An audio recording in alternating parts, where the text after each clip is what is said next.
Playbook for Men. I'm your host, D. Lauderdale.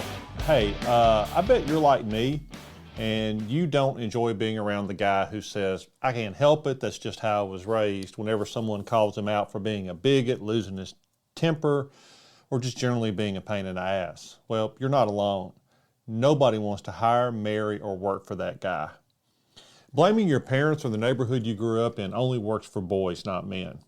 The truth is you have until about age 25 to blame your behavior on your upbringing. After that, it's all on you. And that's the opposite of today's culture. Today, everybody's looking for someone to blame for whatever is not perfect in their life. Nobody wants to take responsibility for their junk. Well, that's not how men do it. A real man knows that a key ingredient to authentic masculinity is to take responsibility for his life, the good and the bad. And you can only move on from a bad past after you embrace it and begin to take responsibility for your life. And here are 3 ways that you can. The first one is make peace with your past. As long as you hold on to your past, you're a prisoner to it. You need to just extract the lessons and then delete the details of your past. The second way you can do this is make peace with your parents. You know, most parents did the best they knew how. Parents parent the way they were parented.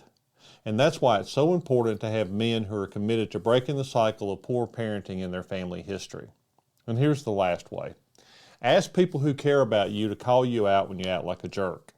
I don't want you to think of these people as an accountability partner who's just waiting for you to mess up so they can pounce on you.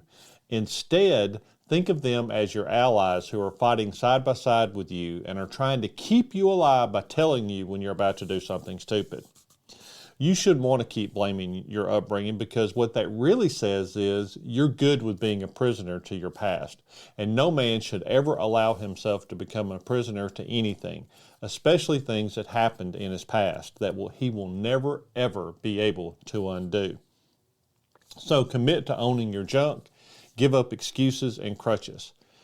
People are more inclined to help you improve when you're honest. People are attracted to authenticity instead of being repelled by men who are less than perfect but refuse to admit it.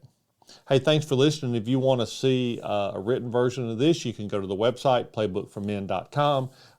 We're all over social media, Instagram, Facebook, all Playbook for Men. Check us out on Twitter as well. Thanks for listening, and I'll see you next time.